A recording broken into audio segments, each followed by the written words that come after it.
24 ఎన్నికల్లోనైనా వైఎస్ఆర్సీపీ అద్దంకిలో విజయం సాధిస్తుందా? అసలు అద్దంకి బలగం ఎవరిది? పార్టీ ఏదైనా రవికుమార్ని ఎదుర్కొనే సత్తా వైఎస్ఆర్సీపీకి ఉందా? అసలు అద్దంకిలో ఓటర్లు ఎవరికి జై కొట్టనున్నారు? 4 సంవత్సరాలు ఇన్ఛార్జిగా ఉన్న కృష్ణ చైతన్య పరిస్థితి ఏంటి? నూతన నాయకత్వం రవికుమార్ ఎత్తుగడలను ఢీకొట్టగలదా? అన్ని గ్రామాల నుంచి వచ్చిన నా ప్రాణ సమానులైన అద్దంకి నియోజక ప్రజలకి, అదేవిధంగా నా కుటుంబ సభ్యులైన తెలుగుదేశం పార్టీ కార్యకర్తలకు అందరూ కూడా ముందుగా పేరు పేరున నా పాదాభివందనాలు. గొట్టిపాటి రవికుమార్ ఈ పేరు వినగానే అద్దంకి గడ్డ పులకించిపోతుంది. గొట్టిపాటి రవికుమార్ అలియాస్ బుజ్జి 2 సార్లు కాంగ్రెస్ పార్టీ నుండి, ఒకసారి వైఎస్ఆర్సీపీ నుండి, 2019లో 4వసారి టీడీపీ నుండి పోటీ చేసి అద్దంకిలో విజయం సాధించారు. అయితే పోటీ చేసిన 4 సార్లు కూడా అద్దంకి నుండే పోటీ చేసి గెలవటం సామాన్యమైన విషయం అయితే కాదు. ఓటమి లేని నాయకుడిగా అద్దంకి నియోజకవర్గం తన అడ్డాగా మార్చుకున్నారు గొట్టిపాటి రవికుమార్.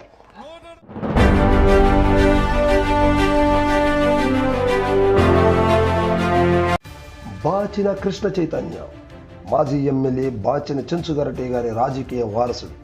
వైఎస్ఆర్సీపీ ఇన్ఛార్జిగా 4 సంవత్సరాలు బాధ్యతలు నిర్వహించిన స్థానిక వైఎస్ఆర్సీపీ అసమ్మతి వర్గాన్ని మాత్రం ఆకర్షించలేకపోయారనే వార్తలు తారాస్థాయికి చేరాయి. అయితే వైఎస్ఆర్సీపీ వారికి దూరంగా ఉంటూ టీడీపీ వారిని హక్కును చేర్చుకున్నారనే వాదన కూడా లేకపోలేదు.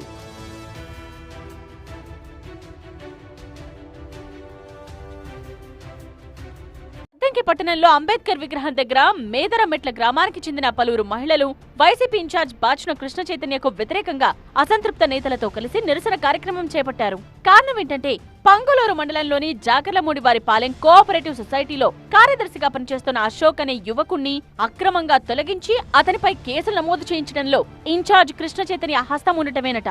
తమను తమ కుటుంబాన్ని ఇబ్బందులకు గురి చేస్తున్నారని సొసైటీ కార్యదర్శి అశోక్ తల్లి, భార్య, మరికొందరు మహిళలు రోడ్డెక్కారు. వీళ్లంతా వైసీపీకి వీరాభిమానులేనట.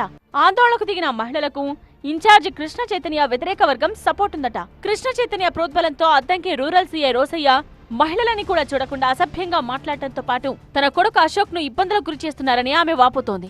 అద్దంకి నియోజకవర్గంలో బాచిన కక్ష సాధింపు చర్యలు ముఖ్యమంత్రి దృష్టికి తీసుకువెళ్లేలా చేసేందుకే నడి రోడ్డుపై నిరసన కార్యక్రమం చేపట్టామని చెప్తున్నారట.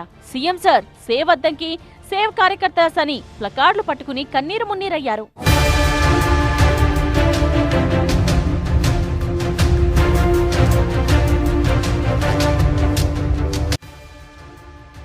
వైఎస్ఆర్సీపీ మాజీ ఎంపీ, మాజీ TTD chairman, Uttarandhra regional coordinator YV Subba Reddy గారి శిష్యరికంలో గుంటూరు జిల్లాకు చెందిన రెడ్డి సామాజిక వర్గం నుండి వ్యాపారవేత్త అయినటువంటి పాణిం హనిమిరెడ్డి అనే యువ పారిశ్రామికవేత్తను అద్దంకి బరిలో దించడం జరిగింది.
ఈ విధంగా దానికి నిదర్శనం ఈ రోజున జరుగుతున్నటువంటి ఈ సమావేశం ఎంత అభిమానం మీలో ఉందని చెప్పి నేనే చెప్పలేదు. చాలా మంది కూడా టీడీపీ నాయకులకి ఈ రోజు రైతు నిద్రపడని చెప్పి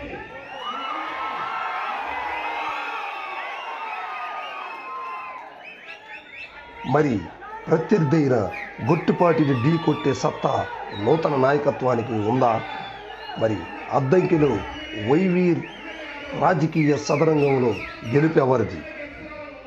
అద్దంకి నూతన రాజకీయం ఆసక్తి రేపుతున్న తరుణంలో గెలిపెవరిదో వేచి చూద్దాం.